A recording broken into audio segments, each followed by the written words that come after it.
tomorrow, Liberty Home Equity Solutions is going to be doing a webinar, and it's going to pit forward mortgages versus reverse mortgages. Which one should you get? Again, we've said it time and time again. Reverse mortgages are massively underutilized in this country. There are a lot of people who are getting forward mortgages who should be looking at reverse mortgages. And frankly, you guys need to be the experts, yes, the experts, who make sure that consumers have these options in front of them so they can make the best decision for themselves. Trust me when I say this, and I'll explain further the show, your job depends on it. All you have to do, by the way, it's free, check it out, become the expert, click this banner right over there, or on your mobile, down below. So Tim Mayopoulos, I swear I hope his replacement has a different name like Bob Smith. Anyways, Tim Mayopoulos has been the CEO for the past 10 years of Fannie Mae, and he's stepping down. Now, don't worry, I know you are, don't worry. Fannie will still stay in conservatorship and give all of its money to the Treasury, and shareholders will keep suing for ill-begotten redistributions of their lost income in years to come. Don't worry, it's all going to stay the same. So, Tim, CEO Tim of Fannie Mae, says conservatorship has been very successful, but does he have the appropriate perspective to make that statement? Conservatorship, it's been great. Really? Are you sure? That's like someone saying, you know, they're a great lover because when they're done, they're always satisfied. We did it? Well, you did. Too much? Maybe, but you get the point. It's true and the same thing. But I gotta tell you, it makes you wonder, doesn't it? Conservatorship has really been a teeter-totter, where the benefit of one, it comes at the cost of another. Just like in housing. I mean, just like in housing. Prices go up, it's good for owners, it's bad for buyers. Prices come down, it's bad for sellers, it's good for buyers.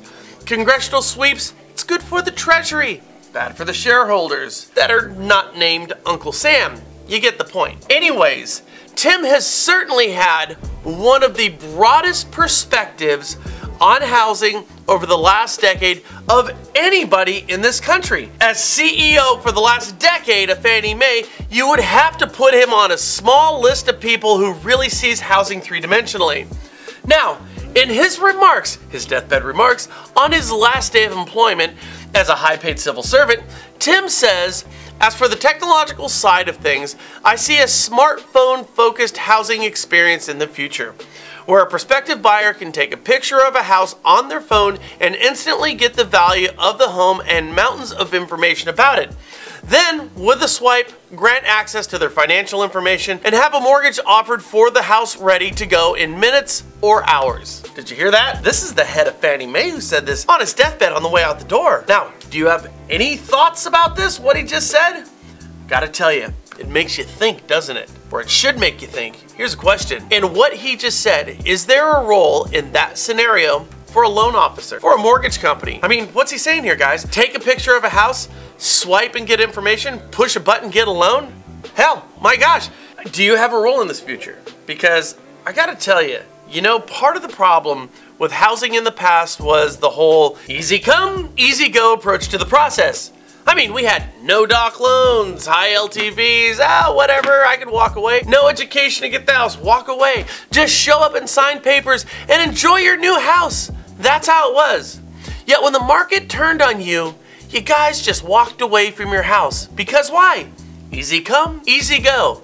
You had no skin in the game, that's what they called it. You know, the housing that I was living in that one year was way too easy to get, and when it got hard, I just let it go. I mean, we saw this for years around 2008.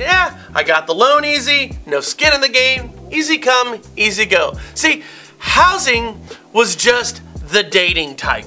Do you understand what I'm saying? I know what you were saying. You don't have to keep asking. When we got housing easy, it was just the dating type. Because we all know this, don't we? There's the dating type and the marrying type. That's universally understood. Did we do that with housing in the past? That's my question. Make it too easy to get, thus we just let it go. So my question is, will Fannie's CEO Timmy's vision of a swipe and a click then recreate the same type of approach to housing as we had with dating? We are fickle little creatures, aren't we? I think easier access to home ownership is a great thing, but just plain easy preys on our collective human condition of assigning value in part to the process of getting that thing. How many quotes do we know about stuff like this? It's everywhere. Stuff like, nothing worth having comes easy. Have you ever heard that before? See, I think the job of the loan officer is in sales. I think the job of the realtor is in sales, not in the process. As long as a sale is part of home ownership, then there's a job for an agent or a lender. However, they might have to in the future wear a different type of hat, one that has the title expert on it. Somebody who's an expert in housing, not values, and in options, not in processes. Because I gotta tell you, in the future of Tim's world of easy, the questions will become, what are my options and what happens when I choose them? Things like, what type of loan and what happens? Comp versus shingle roofs, ARM versus fixed loans, 30s, 20s, 10-year loans, how are they amortized, or stucco versus comp siding. Those things will be answered because we need to know what happens when we get them. Understand, we're in the housing industry. You're probably a sales associate of some sort within that industry. Yet when every company that governs, oversees, profits, and performs within the housing industry works towards a goal, the goal is not you and your job that they're looking at. The goal is entirely centered around the citizens, people who buy houses and what their needs are, not yours. Not you in facilitating the needs of people who buy homes. We have to understand this and be humble about our approach.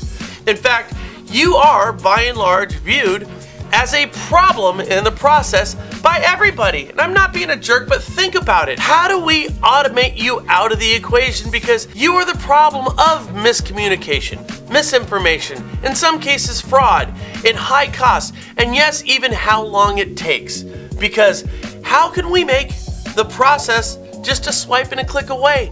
That's what they're all trying to do, and we're hearing it from the Fannie CEO on his way out the door. That mitigates, you see, all the problems. And all those problems are basically what you do. So when the decade-long CEO of Fannie Mae, the most powerful single institution in housing, makes a few remarks on his way out the doors, we really should listen to what he says, and we did. He says the process should be fast and easy.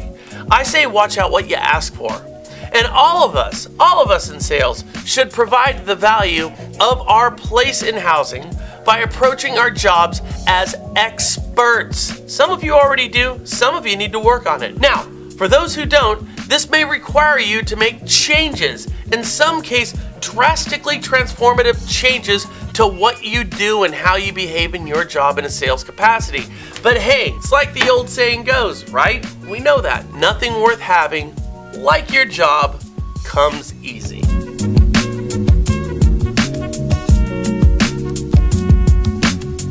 So, if this made no sense to you whatsoever, still forward it on to somebody else. If you liked our message today, because we think it's pretty pertinent, forward it to somebody else. And just forward it to somebody else because it's a way to stay in touch with people. And if you're meeting us for the first time, subscribe. We'll give you great real estate and lending information every single day. And remember, this helps us bring it to you guys. Thanks a lot. Have a good one. And I will see you, let's see, today is that one. I'll see you later this week.